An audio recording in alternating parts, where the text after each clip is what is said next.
Good Monday evening and welcome to the NCWLIFE Evening News. I'm Grant Olson. Before we get to tonight's top stories, let's take a quick look outside our weather window. Not a bad day today, a little bit breezy. Our Wenatchee Heights camera shaking just a little bit out there today. A mixture of clouds and sun, and we'll call it seasonably cool with highs pretty much near 50 today. But as we move in to our rest of our work week, things will begin to warm up. We're going to have to deal with a little bit of wind tomorrow as well, with temperatures in the low 50s, and then we will be in the upper 50s Wednesday to near 60 on Thursday before showers come back in our forecast for Friday and Saturday. And I'll have your complete north central Washington weather forecast coming up a little bit later on. And now a few of the news stories we're following for you tonight. Eastmont School District says it's learned of threatening emails sent from a student's account, but it may be a case of hacking. A week ahead of schedule, motorists can now take the northbound off-ramp from Highway 285 to Easy Street and Penny Road. And clean technology breakthroughs in Grant County will bring Governor Inslee for a visit tomorrow.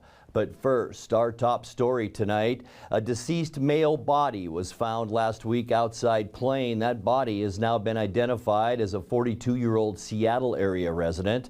Chelan County Sheriff's investigators named the man Saturday as Adrian Antonio Norfleet, whose last known address was in Everett. His cause of death was not disclosed. Norfleet's body was found at about 5:30 p.m. back on March 17th in the 16,000 block of Camp 12 Road. That's about a half mile south of the center of Plain. The case is being investigated as a homicide, but Sheriff's Chief of Special Operations Ryan Moody said detectives believe there is, quote, still no threat to the general public. Anyone with information related to this case is asked to call the Sheriff's Office at 509-667-6845. Eastmont School District says it's learned of threatening emails sent from a student's account, but it may be a case of hacking. Superintendents say the threats appear not to be credible, and they've contacted the junior high student and parents involved. They say there's a strong likelihood the email account was compromised and used by an outside sender. Out of precaution, East Wenatchee police were asked to be present on both Eastmont and Sterling junior high campuses throughout the day today. Well, a week ahead of schedule, motorists can now take the northbound off-ramp from Highway 285 to Easy Street and Penny Road. The ramp temporarily closed March 6th due to construction work on a retaining wall and relocation of electrical poles. But traffic changes in the area aren't done yet. The Washington State Department of Transportation plans to begin construction on the Highway 2 and 97 Easy Street roundabout. That's coming up on April 3rd. Clean technology breakthroughs in Grant County will bring Governor Inslee for a visit tomorrow. The governor will hold two roundtables with about a dozen Washington companies working on clean air flight and electric automobiles. Afterward, he'll meet with farm worker and immigration advocates. Earlier this month, Grant County International Airport was the launch point for the world's largest hydrogen-powered aircraft, plus the first ever electric passenger airplane back in September. Two Moses Lake companies are using a $200 million federal grant to build upgraded electric car batteries. When we come back, the East Wenatchee Police Department has new digs after spending the weekend moving its offices. Bird scooters will return to Wenatchee City streets once again this year. And just 4 more days remain in Washington's studded tire season. I'm Grant Olson, and you're watching the NCWLIFE Evening News.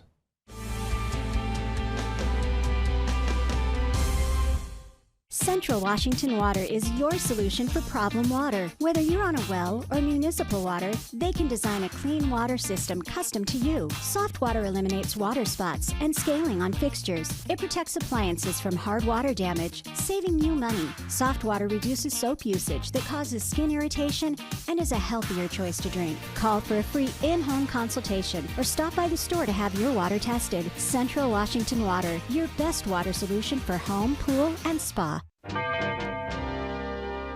Getting ready for the boating season is easy with the help of Bob File Boats and Motors. With marine technology changing fast, the service department stays up to date with the newest developments and factory certifications. They have what it takes to make boating fun and hassle-free for the season.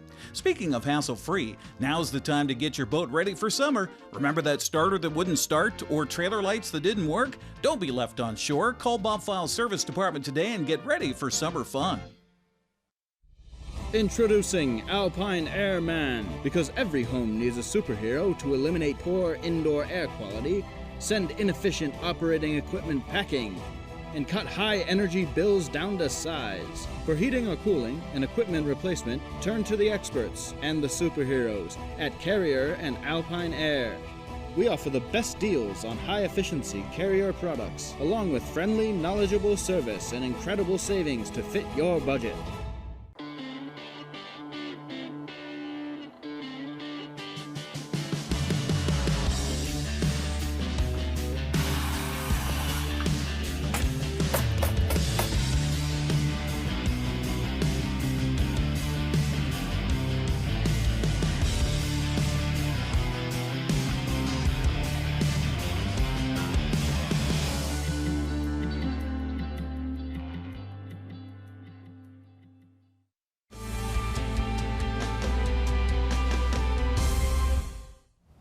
Welcome back. In another news, the East Wenatchee Police Department has new digs after spending the weekend moving its offices.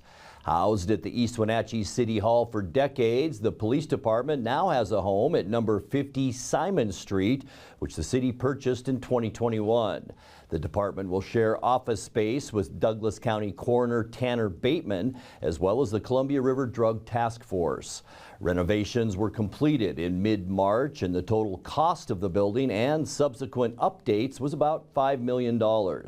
Police Chief Rick Johnson says the city plans an official ribbon cutting on the new headquarters coming up in late spring. Bird scooters will return to Wenatchee's city streets once again this year. The e-scooters were deployed under a one-year pilot project in 2022 and proved popular with local users who can rent the use of a scooter with a phone app and a debit card. In a city council meeting last week, Public Works Director Rob Jammerman said Wenatchee has proven a profitable market for the scooter service. They had about 100 scooters deployed throughout Wenatchee last year. They had over 20,000 rides occur in about, I think it was around an 8-month period. The average travel distance on a scooter is 2.64 miles. In total, the scooters were used for over 53,000 miles. The average ride duration was about 22 minutes. And a reminder as we go to break, just 4 more days remain in Washington's studded tire season. The State Department of Transportation issued a reminder last week that this Friday, March 31st, is the deadline to swap out your studded tires for regular treads. The penalty for not doing so is a potential $137 fine issued by the Washington State Patrol. Troopers could start ticketing violators as early as Saturday. The DOT says studded tires caused between $20 million and $29 million in damage to state-owned roads in Washington each winter. The agency says it won't extend the season since there's no inclement weather in the statewide forecast. You're watching the NCWLIFE Evening News. Coming up next in tonight's feature story, we'll talk about Pangborn Airport as they want an update from Congress on the Small Community Air Service Development Program, the federal grant that helps small airports meet new challenges. And in weather, clouds with breezy conditions tomorrow before we return to sunshine and temperatures near 60 on Wednesday and Thursday. I'll have all the details in your complete local forecast. That and much more still to come tonight. Please stay with us.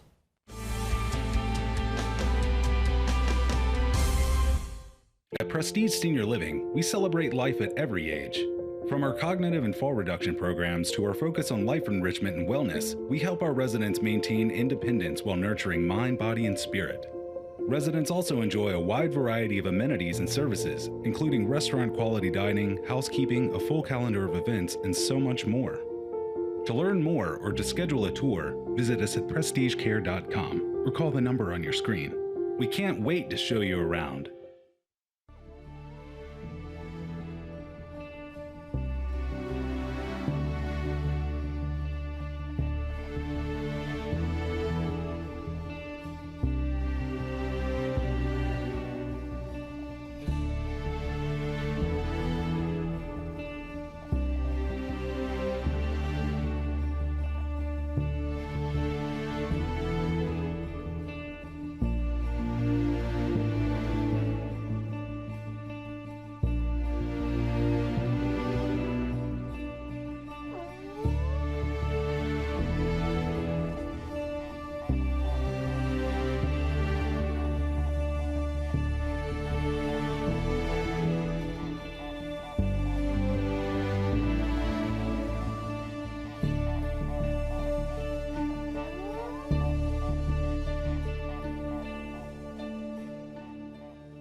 Welcome back to the NCWLIFE Evening News.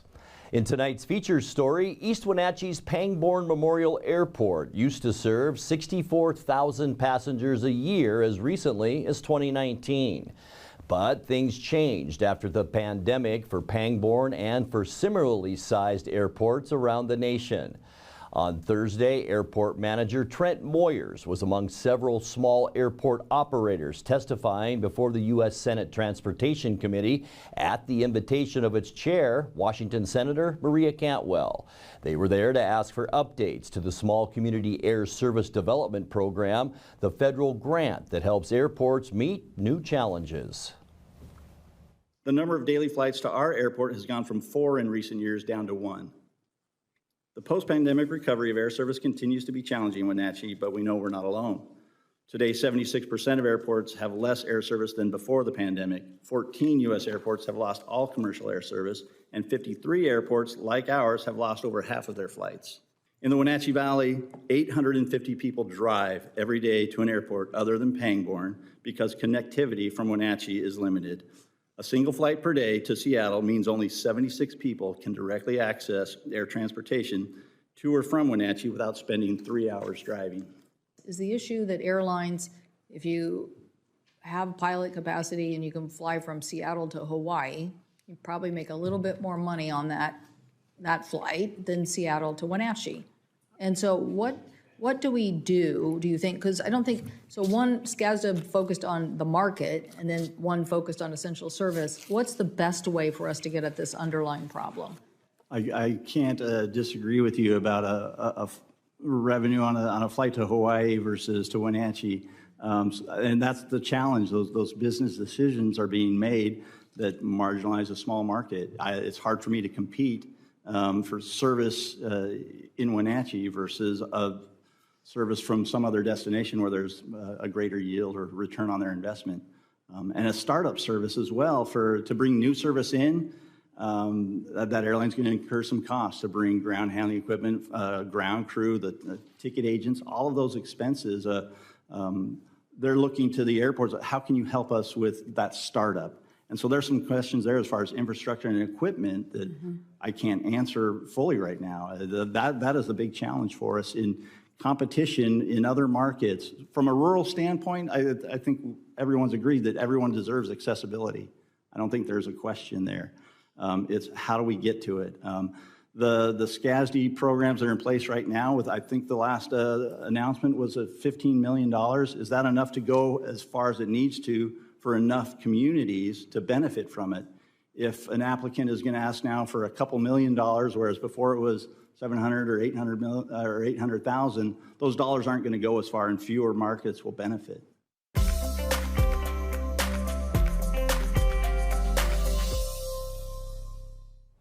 Time now for a check of your North Central Washington weather forecast. Hope your weekend was a good one. Kind of a mixed bag weather-wise, but not a bad weekend to get outside. Yesterday wasn't bad at all. Today, fairly decent too, and boy, some dramatic clouds. Our McNeil Canyon Sky-Fi tower camera caught this afternoon. Some beautiful mammatus clouds, also some cumulus clouds mixed in, hovering above those Cascades today. We were seasonably cool today, though, with our high temperatures at Pangborn Airport at only 50 degrees, and that's 6 degrees below where we should be for this time of year at 56. 75 is our record high temperature, and that was set back in 1994. This morning, our low 28 degrees, also below where we should be.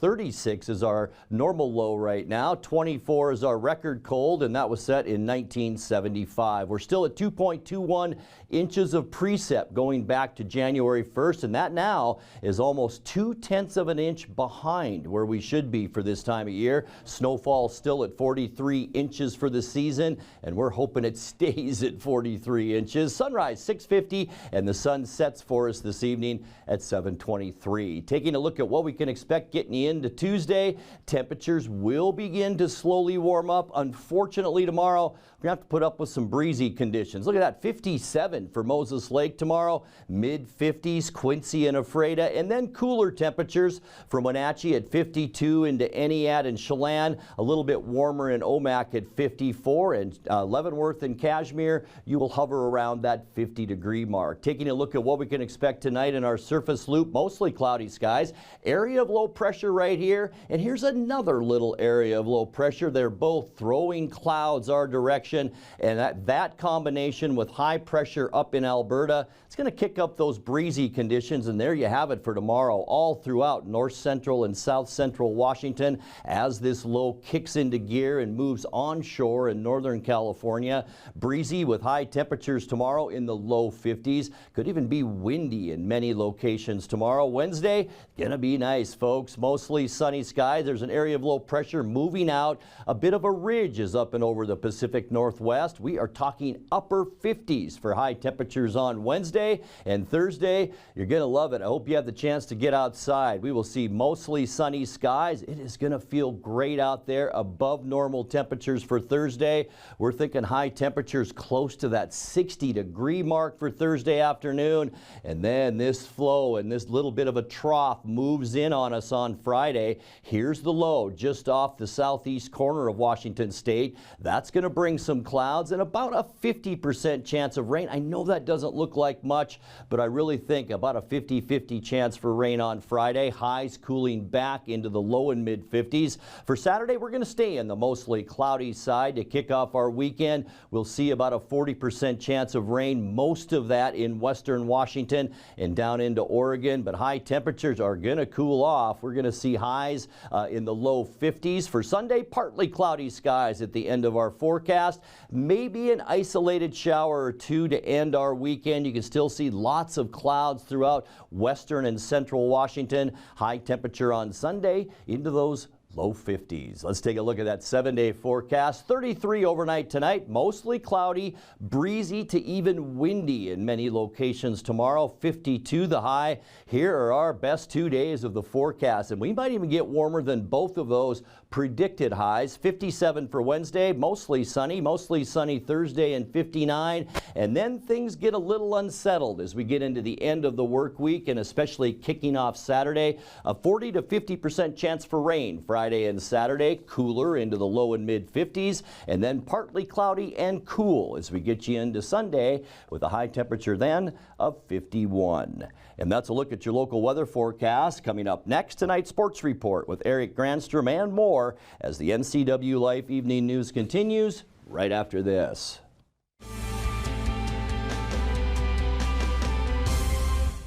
March is a food and wine lover's dream in Chelan, presented by Lake Chelan Wine Valley. Taste Chelan celebrates food and wine all March long, created to tickle your taste buds. Experience a food and wine tour happening every Saturday with special offers all month long. Local wineries select their most tantalizing varietals paired and curated with food from local restaurants, chefs, and culinary artisans. Taste Chelan. It'll bring out the foodie in you. Buy tickets now by visiting tastechelan.com.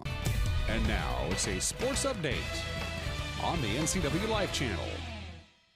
And a happy Monday to you. Two of our college basketball teams from Northwest Connections were put out over the weekend. One still remains. The Gonzaga Bulldogs were bounced from the NCAA men's tournament Saturday by UConn 82-54. Drew Timme got into early foul trouble, played sparingly, finished with 12 points. He says this was an incredible ride this season. I just told him we had a hell of a year. I was proud of him. I loved him. Wouldn't want to do this journey with anyone else, and kind of what Coach said, I don't think anybody thought we would make it this far this year. Just the stuff that we overcame as a group and how we just stayed together, I think speaks volumes to who we are as people more than players. And I just told them I just was so proud of them, and just to thank everyone that supported us, because we didn't do this alone. It was with the help of all the fans and everyone that just cheered us on. It was a special year.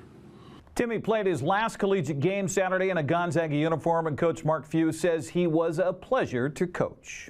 I mean, I hope what probably should be readily apparent to everyone now is if something would have happened to Drew Timme earlier in this season, where would we have been? Okay, I mean, we leaned on him as hard as we've ever leaned on a player, and he just delivered time and time and time again. Took us all the way to the brink of a Final Four. But I mean, that's just a small piece of it. I mean, he's a bigger than life character. Like he said, he was himself the whole time here. It was a blast to coach him. He was easy to coach because he was tough, you know. And they talk about button heads. I mean, we didn't butt heads that much. I mean, he's tough. He loves to compete. I love to compete. So I mean, we get it. UConn advances to the Final Four along with Miami, Florida Atlantic, and San Diego State. It's the first time in NCAA tournament history that a number 1, 2, or 3 seed is not in the Final Four. Well, Haley Van List's Louisville Cardinals season came to an end yesterday with a 97-83 loss to Iowa in Seattle. For the 4th straight NCAA tournament game, Haley led the Cardinals in scoring. She says she needs no motivation to get ready for another run in her senior year. You know, I'll be completely honest. I'm not motivated by external factors. I'm motivated by myself, and I always have been. If we would have won the national championship this year, I would have had the same amount of motivation in me, and that's just who I am. I'm not motivated at all by the fact that they named me honorable mention. I know who I am, and I know what God thinks I am, and God doesn't think I'm an honorable mention. I'll tell you that right now. So I don't need external motivation. I'm internally motivated. Iowa's Caitlin Clark scored 41 points with 10 rebounds and 12 assists, the first 40-point triple-double in NCAA tournament history. Van Lith averaged 23 points per game in this year's NCAA tournament. Well, the only Northwest team remaining in the college basketball postseason is the Washington Huskies. They beat Oregon in the NIT quarterfinals last night in Seattle, 63-59, behind the 16 points from Elle Ladine and 14 from Delia Daniels. Washington next heads for the semifinals in Kansas Wednesday at 4:30. Huskies are accomplishing all of this without a single game being televised, including Wednesday's semifinal. Well, the Wenatchee Wild entered the final weekend of the BCHL season, hoping to climb the standings. Those hopes took a big hit Friday night in a 5-2 loss to Trail. Smoke Eaters took the Wild out in the game early, scoring 4 first-period goals. Micah Berger and Cade Littler were the only Wenatchee players to find the back of the net. Wenatchee turned the tables Saturday, coming away with its own 5-2 victory. Arvega, I want to get this last name right, Hovs Payan, there you go, began the charge less than 2 minutes into the contest. Austin Andrade had the call on the Wenatchee Wild Hockey Network. Far hash mark Kim controlling it for the Wild in the trail end. Out to the right point, McCloskey through Valdez, cycles it across. One-timer, they score! David Hayden to the rip, who got a tip? 1-0 Wenatchee in front. Littler has the rebound in the corner, trying to find some help. Gets it to Berger along the end wall. Rolled it back to Littler, down to 30 seconds left on the man advantage for Wenatchee. Wrist shot, Gasparini, they score! A tip in front, and the Wild lead it 2-0. Bushy left wing, plays it off the wall, out top, one-timer, it gets through, they score. Looking for just his 4th win on the season. Berger on the near corner, sent out for Littler. At the bottom of the faceoff, circle out front, they score! Micah Berger again! Back out to the blue line. With it was Bonnet trying to drag it into a forehand shot. Mann sniffed it out, saw it coming, drives it in, backhand forehand, he scores. Hunter over the line. Wild get this one back. Just coming back over the line in time is Valdez and enters onside. Valdez trying to get to the front. Popped up in the air. It's in the net. They score! Chipped over the blue line. Stolen again with Sadlowski. Weaves it around a couple of defenders. He's still got a couple to beat. Sadlowski almost curled off his feet and he rolls it in. Drops it off. Chance for Valdez. No second chance running wide for Kim. Down to 5 seconds. We'll let the crowd call the rest of the season right here. There you go. Wenatchee finishes with the 7th seed heading into the first round of the BCHL playoffs. It will face number 2 Cranbrook. The best of 7 series begins Friday and Saturday in Cranbrook. Games 3 and 4 will be back in Wenatchee next Tuesday and Wednesday. Tickets for those games go on sale tomorrow morning at 9 o'clock. If necessary, Game 5 would be back in Cranbrook April 7th. Game 6 would be in Wenatchee April 9th. Game 7 back in Cranbrook on April the 11th. Seattle Kraken in Minnesota tonight to take on the top team of the Central Division after a 7-2 win over Nashville Saturday. Eli Tolvanen scored twice, while Seattle also got goals from Daniel Sprong, Adam Larson, Manny Berniers, Jared McCann, and Oliver Bjorkstrand. Tonight's game is underway, but it's only available on ESPN Plus and Hulu. Well, the Mariners and Padres played to a 5-5 draw in Cactus League Baseball yesterday in Peoria. Julio Rodriguez went 2 for 3 with a run, while Teoscar Hernandez was 1 for 2 with 2 ribbies. On the mound, Logan Gilbert pitched 4 innings, allowing 2 runs on 2 hits with 3 strikeouts and a home run. 2 teams play again today. Spring training wraps up tomorrow, or actually after today, and then the regular season starts at T-Mobile Park coming up on Thursday against the Cleveland Guardians. Well, staying with the baseball theme, let's check the Les Schwab Prep Baseball scoreboard from Saturday. East Valley swept 2 from Ephrata. Quincy clobbered Cascade. Cashmere blanked Omak in 2 by the score of 10-0 both games. Liberty Bell and Chelan split 2 with the Mountain Lions winning the opener 4-zip. Goats took the nightcap 10-4. Okanagan split with Lake Roosevelt winning the opener 15-3 but dropping the nightcap 7-4. Also a split in 2 games between Oroville and Bridgeport. Hornets won the opener 19-9 but the Mustangs took the finale 16-15. Manson 10-run Pateris in 2 games winning 14-4 and 10-zip. We are scheduled for our first baseball broadcast of the season this Friday at Rec Park when the Wenatchee Panthers host the West Valley Rams. We'll have the first game of the doubleheader live on Facebook at 4 o'clock, delayed on TV until 6:30. Fast pitch softball Saturday. Moses Lake split a twin bill on the road at Meade. Brewster swept Tenasket. Okanagan took 2 from Lake Roosevelt. Oroville blasted Bridgeport. Get that, 26-5 and 31-0. Davenport and Manson combined for 81 runs in 2 games, with the Gorillas coming out on top 27-15 and 29-10. Saturday's match between Prosser and Ephrata was moved to today for whatever reason. We're talking boys soccer here. Liberty Bell blanked Omak on Saturday. Quincy trounced Medical Lake. Manson topped Cashmere. Bridgeport beat up Oroville. Tenasket topped Colville. We'll be back at Wildcat Stadium tomorrow night. Eastmont hosting Eisenhower. Big Nine boys soccer. Sebastian Moraga and Matt Wiesen have the play-by-play pregame at 6:50. Grant, back to you. Thank you very much, Eric. And now let's check in with Dan Kuntz for a look at what's coming up tomorrow morning on Wake Up Wenatchee Valley. Dan? Appreciate it, Grant. Join me for a Tuesday edition of Wake Up Wenatchee Valley. You just heard Grant's forecast. Looks a little breezy on Tuesday, but real nice. Middle of the week, we'll have the latest forecast from the National Weather Service. And our good buddy Jefferson Robbins, our news director, sat down a couple of weeks ago with the 2 local members of the Washington State Department of Fish and Wildlife Commission. This is the committee that guides the Washington State Department of Fish and Wildlife. A fascinating and informative interview with those 2 good folks. We'll have that for you as well in its entirety and everything else you need to get your Tuesday going. Join me tomorrow for Wake Up Wenatchee Valley. Grant, back to you. Thank you, Dan. We'll be watching. And now that will do it for our newscast tonight. For more on these stories and other news from around North Central Washington, you can find us on Facebook or our website at ncwlife.com. And remember, if you see news happening, we'd like to hear from you. You can send us an email at news@ncwlife.com or give us a call at 888-6295. I'm Grant Olson. Thanks so much for being with us, and have a great night.